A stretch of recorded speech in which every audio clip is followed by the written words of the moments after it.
Hello and welcome back to Onioncreature Update. I'm Owen Carlson and today's news update is all about Pokémon Mystery Dungeon, which is now alive after a series of years of not being alive.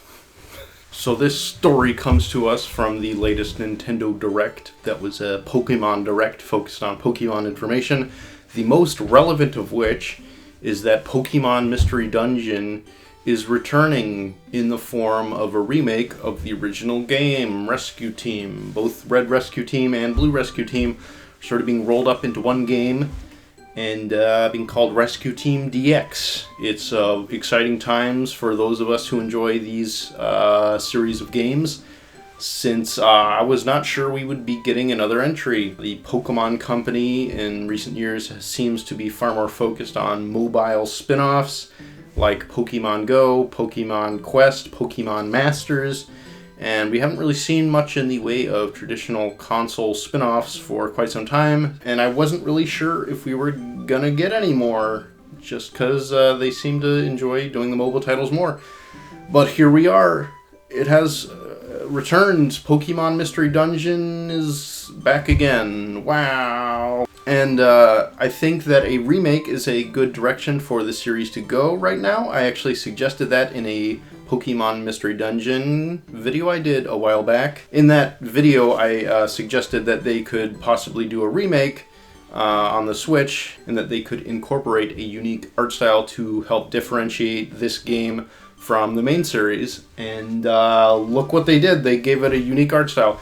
It was not the one I was expecting. In that video, I actually suggested more Octopath Traveler-esque, where they retain the sprites and the pixelated graphics, but sort of modernize it and give it modern lighting effects and stuff. But what we got is actually very good as well. I think the execution is somewhat flawed, but I really do like the direction. So what they're doing is they're basically taking the illustrations that were on the starting screen and sort of making the entire game look like that and have that visual style, the sort of hand-drawn, painted style, which looks pretty good. I think that the Pokemon animations look a bit stiff, but other than that, it's good. It's probably not up to the par that a $60 Nintendo release would generally have, but unfortunately this is a game being released by the Pokemon Company, and we kind of have to take that into account.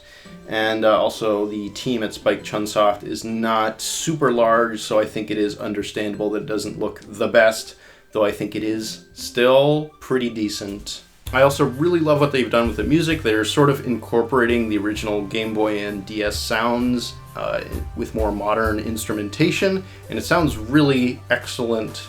I've loved what they've shown so far. And so this remake is actually pretty interesting because they seem to be incorporating a lot of the gameplay elements introduced in Pokemon Super Mystery Dungeon, like the tiny reviver seeds. And so it's basically taking the mold of the original Rescue Team and sort of putting the newer version of Mystery Dungeon gameplay into the mold of that original title. They've also changed the formula a bit. They've removed the standard attack from the game, and now you can only use Pokemon attacks. And now when you press the A button, instead of releasing a standard fairly weak attack with no typing at all, it'll just auto-select a move from your pool of 4 Pokemon moves, which is an interesting change. It'll be interesting to see how that affects things. They've also added a few totally new things in addition to removing that feature. There's some text in the game that seems to suggest that there might be shiny Pokemon available, which would be very cool. And so yeah, just stuff like that. Looking great. It's good stuff. This game is very exciting. It's actually releasing exceptionally soon. March 6th is the date they gave for it, which is this is just a couple months away, so very, very good. And they released a demo the day of, which I've played through. It's shaping up to look like a good game. I'm just really glad that the series is back. I have a feeling that this title is sort of meant to gauge interest in future Mystery Dungeon titles, since it's a remake and would presumably have a shorter development time than an all-new title. This also does suggest that perhaps if this one sells well, that we'll get a remake of the next game in the series, which is the Explorers games, being the Explorers of Sky, Time, and Darkness. And that will be even better, because those are the best games in the series, in my opinion, and in many others. That seems to be universally agreed upon, generally speaking.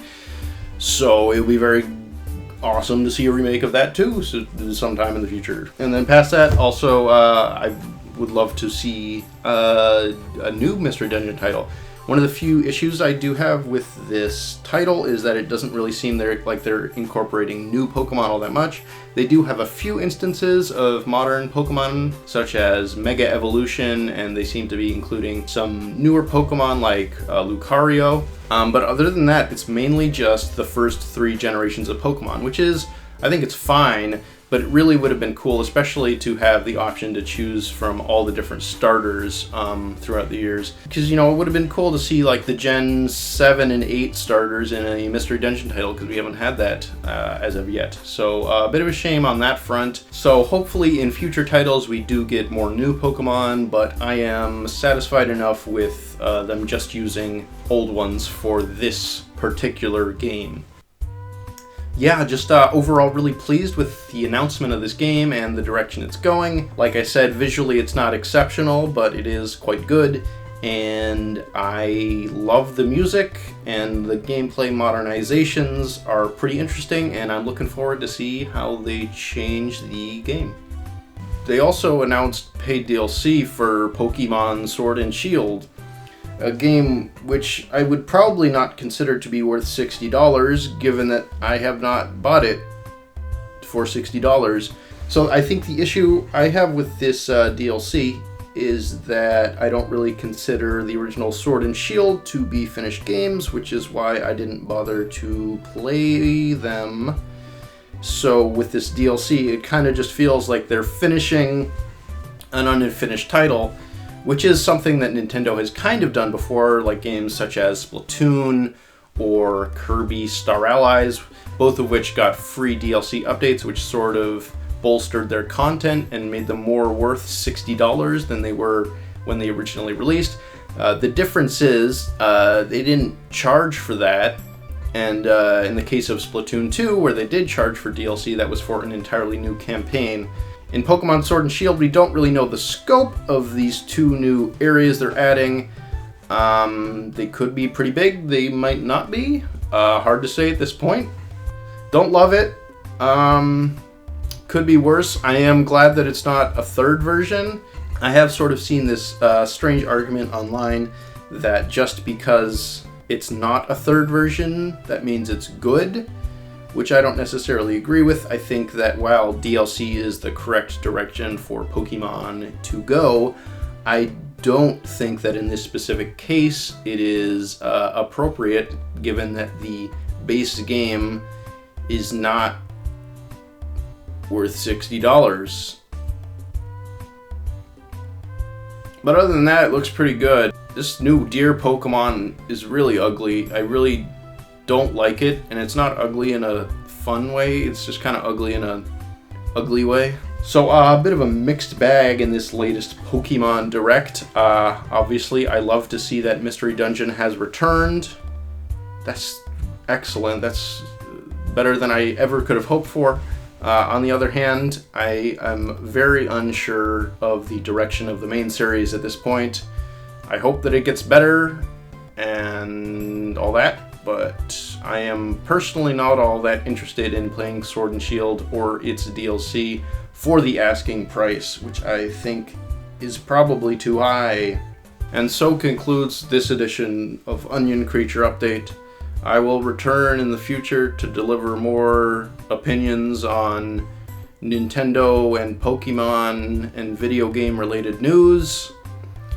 Until then,